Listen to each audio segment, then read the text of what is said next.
tahapan pemilu, maksudnya kampanye, memang belum dimulai.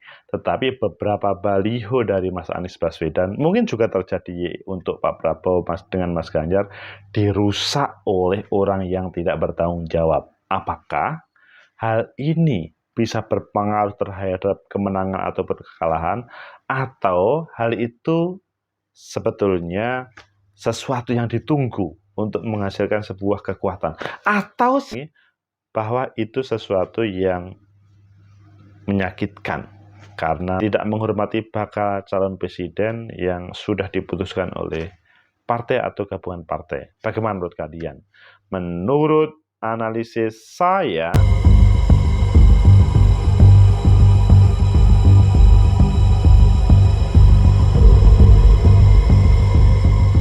Assalamualaikum warahmatullahi wabarakatuh. Salam sejahtera untuk kita semua. Pecinta masa depan negeri, tegakkan kebenaran, lawan ketidakadilan. Ya, berbicara baliho berbagai bakal calon presiden itu dirusak. Salah satunya adalah milik Mas Anies Baswedan. Bagaimana yang terjadi? Ayo kita baca di beberapa media, selanjutnya nanti kita kupas. Sebetulnya apakah ini memang disengaja atau memang ini adalah ingin menghancurkan Mas Anies atau bagaimana?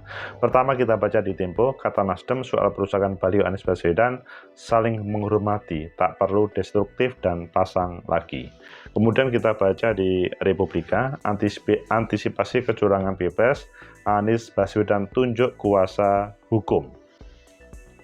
Dan yang terakhir di Detik, Surya Paloh nilai mau intip strategi Prabowo Ganjar. Kalian pilih yang mana? Pilih yang pertama ditambah yang selanjutnya, yaitu di Tempo. Kata Nasdem soal perusakan baliho Anies Baswedan, saling menghormati, tak perlu destruktif dan pasang lagi. Tempo.co Jakarta, anggota DPRD Jember David Handoko melaporkan kasus perusakan baliho Anies Baswedan ke Kepolisian Resort Jember. Selasa sore 9 Mei, ia menceritakan kronologi kejadian. Ia menyampaikan pihaknya baru mengetahui rusaknya sejumlah baliho pada Ahad siang 7 Mei. Kemungkinan minggu dini hari perusakan itu dilakukan. Baru kami laporkan Selasa sore kemarin, kata David dihubungi Tempo pada Rabu kemarin. Sebelum terjadinya aksi perusakan, kata David, pihaknya menurunkan 3 baliho provokatif di 3 titik antara Bandara Noto Hadinegoro hingga hotel tempat Anies menginap. 3 baliho itu berbunyi, masyarakat Jember tolak calon presiden anti NKRI. Ini provokatif juga ya memang ya.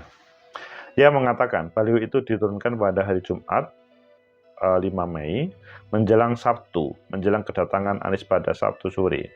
Saya masih simpan baliho provokatif itu, kata David menambahkan. Diduga sengaja dirusak. David mengatakan sejumlah baliho Anies yang dirusak itu diduga dilakukan secara sengaja. Ada yang tinggal kerangkanya saja, ada yang rusak sebagian. Itu bukan rusak karena angin, seperti disengaja. Perusakan baliho Anies Baswedan ini diakui oleh David membuat tensi politik di Jember meningkat. Tapi kami juga himbau kepada relawan untuk tetap tenang dan tidak terpancing. Sebelumnya Anies sempat berkunjung ke Jember pada Sabtu hingga Ahad 6-7 Mei. Selama 2 hari di Jember, Anies bertemu dengan relawan dan menyapa masyarakat. Anies juga bertemu dengan ratusan kiai di Jember dan melaksanakan sholat subuh berjamaah pada Ahad pagi. Anies juga sempat berziarah ke makam sejumlah kiai di Jember sebelum kemudian menghadiri haul Habib Soleh bin Habib di Tanggul, Jember. Jadi perusakannya mengerikan ya, karena berefek terhadap pengaduan. Ini kita lanjutkan dahulu. Ketua DPP Partai Nasdem Willy Aditya meminta akar rumput untuk tidak bertindak destruktif menyikapi perusakan baliho Anies Baswedan di Jember, Jawa Timur. Kita instruksikan, jadi jaga aja, kita saling menghormatilah, saling dewasa, tidak perlu saling destruktif, kata Willy. tidak akan tempuh jalur hukum. Billy mengatakan pihaknya tidak akan melaporkan perusakan baliho Anies Baswedan yang dirusak ke kepolisian. Menurut Willy, pihaknya tidak ingin membawa kontestasi pilpres ke ranah permusuhan. Oh, ini bagaimana sih maksudnya? Dilaporkan nggak sih baliho dirusak, tinggal pasang lagi? Nah, ini kemudian ia menghimbau semua orang untuk menghadapi pemilu tahun ini dengan menghindari permusuhan. Pecinta masa depan negeri, tegakkan kebenaran, lawan ketidakadilan. Kalau kita melihat di satunya, di Republika, antisipasi kecurangan pilpres Anies Baswedan tunjuk kuasa hukum. Ini disampaikan menunjuk tim kuasa hukum untuk mewakilinya. Tim kuasa hukum tersebut diketuai pengacara senior Dr. Ari Yusuf Amir. Hari ini secara resmi saya diangkat sebagai ketua tim hukum bakal calon presiden Anies Baswedan. Saya menerima amanah ini sebagai ikhtiar untuk membangun republik dan demokrasi yang bermanfaat. Pecinta masa depan negeri, tegakkan kebenaran, lawan ketidakadilan. Ngeri ya kalau terjadi di Jember itu, terjadi di tempat mana. Jadi kalau boleh diulang, direfleksikan, keberadaan Mas Anies tanggal 6-7 Mei kemarin, itu memang kita semuanya paham ya. Beliau berkunjung ke Jember, menyapa masyarakat Jember, begitu juga hadir ke Hall Habib Soleh. Tapi sebelum turun dari pesawat, ada beberapa baliho yang sifatnya merusak atau baliho yang tidak pantas untuk dibaca, sehingga oleh kader dari atau relawan Mas Anies kemudian diturunkan. Tapi di sisi yang lain kemudian ada perusakan baliho yang ada hubungannya dengan sosok Anies Baswedan. Menurut analisis saya, pertama, bahwa lebih baik teman-teman partai politik pada kesempatan ini fair. Jadi kalau memang yang ditampilkan adalah perang ide dan gagasan, ya perang ide dan gagasan itu tidak usah menjelek-jelekkan, apalagi selanjutnya membuat baliho yang sangat kontraproduktif ataupun kemudian menurunkan baliho temannya, maksudnya lawannya, dengan tidak baik. Ini semoga menjadi pedoman bagi semuanya, sehingga nanti tidak ada pikiran bagaimana merusak ataupun bagaimana iri ataupun sebagainya. Jadi selama baliho itu tidak melanggar aturan kampanye, ya biarkan saja.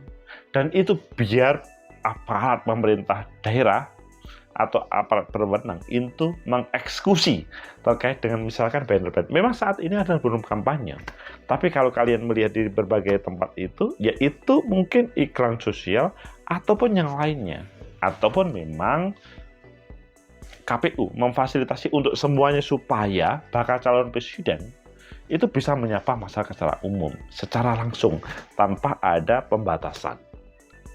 Analisis kedua, jadi lebih baik memang tidak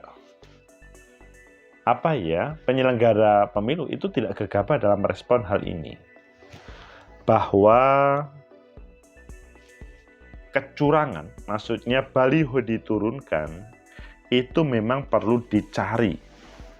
Perusakan baliho Anies Baswedan itu perlu dicari secara hukum. Biarkan penegak hukum yang berjalan. Bagaimana kalau Pak penegak hukum tidak mau berjalan? Ya kita ajak komunikasi. Siapa sih manusia yang tidak bisa diajak komunikasi? Semua kalau diajak komunikasi dan kebetulan tidak membahayakan pada dirinya, bahkan menguntungkan, pasti itu mau. Sehingga di sini kalau ada perusakan baliho, tidak harus dibalas dengan merusak baliho, tapi bagaimana mengkomunikasikan yang merusak. Tetapi kalau tidak, ya disampaikan pada aparat keamanan, sehingga tidak akan diulangi lagi, atau minimal ketika ada hukuman pertama, itu adalah dia ada efek jera, dan tidak akan misalkan mendapatkan hukuman punishment ataupun lainnya. Maksudnya punishment hukuman, maksudnya yang sampai pidana gitu. Jadi cukup itu diobrolkan, kalau bisa sih. Tapi kalau tidak, dilaporkan kepada penegak hukum dan bisa semuanya didudukkan dan kemudian menghilangi itu. Tegakkan kebenaran, lawan ketidakadilan. Analisa yang ketiga bahwa baliho Anies Baswedan dirusak. Bahasanya Partai Nasdem, Pak Surya Paloh, atau Nasdem lah. Itu bagaimana saling menghormati, tak perlu destruktif dan pasang lagi. Maksudnya bahwa ayo, ini adalah bermain untuk menyiapkan kontestasi yang fair untuk semuanya, yang luber dan jurdil, tidak harus merusak ataupun destruktif. Mungkin nggak ini bisa terjadi? Kalau menurut saya mungkin saja. Orang-orang yang merusak itu pada dasarnya dia mungkin pertama tidak diperankan, kedua memang ini ada pelanggaran, ketiga memang dia usil, ataupun keempat, kelima dan lainnya. Tetapi kalau melihat yang terjadi di Jember, sebetulnya ada sebuah komunikasi yang tidak nyambung di di level bawah. Itu sepertinya tidak nyambung dengan di level atas. Dan itu kalau dibiarkan, ya membahayakan terhadap bagaimana perjalanan yang ada atau perjalanan demokrasi yang ada di negeri ini. Pecinta masa depan negeri, tegakkan kebenaran, lawan ketidakadilan. Perusahaan baliho, menurut saya sih, ini harapannya tidak hanya untuk Mas Anies Baswedan ya, untuk tema saling menghormati itu, tapi berlaku untuk semuanya. Jadi bahwa perusahaan baliho itu tidak perlu. Tetapi kalau misalkan ini balihonya menuangkan atau meneruskan seperti suasana kampanye, itu yang perlu dijaga. Bahwa memang saat ini belum kampanye, nanti ada saatnya. Tetapi kalau saat ini adalah sifatnya itu adalah memperkenalkan diri bukan kampanye, dan ada hubungannya dengan lembaga-lembaganya, mengawal tidak boleh, tetapi itu perlu ada diatur bersama supaya tidak ada merasa didiskriminasi atau merasa ditinggalkan dari partai-partai yang ada. Pecinta masa depan negeri, tegakkan kebenaran, lawan ketidakadilan. Perusahaan baliho, ya semoga tidak terjadi pada Pak Prabowo Subianto, ataupun tidak terjadi juga Pak Ganjar Pranowo, apalagi Mas Anies Baswedan. Tapi bagaimana seluruh komponen negeri ini bisa saling membahu untuk menghadirkan sebuah kontes demokrasi yang bisa menghasilkan terbaik.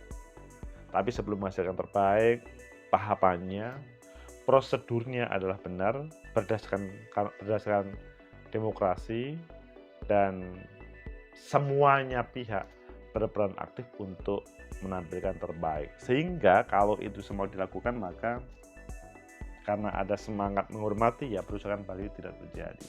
Bagi kalian yang suka merusak baliho, ya hati-hati, itu bisa mendapatkan ancaman berbagai kasus, misalkan ancaman pidana atau pidana pemilu ataupun lainnya. Tapi sebetulnya waktu itu bisa digunakan untuk, daripada merusak, digunakan untuk yang produktif.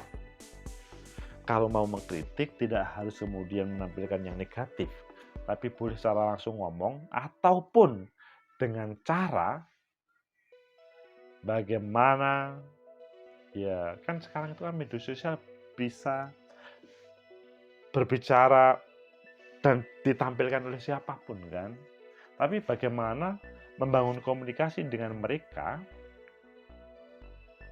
itu bisa saling memahami, maksudnya intensif untuk akhirnya semuanya tidak merusak baliho. Semoga bermanfaat, semoga menjadi motivasi bagi kita bersama. Like, subscribe, comment, and share. Sampai jumpa.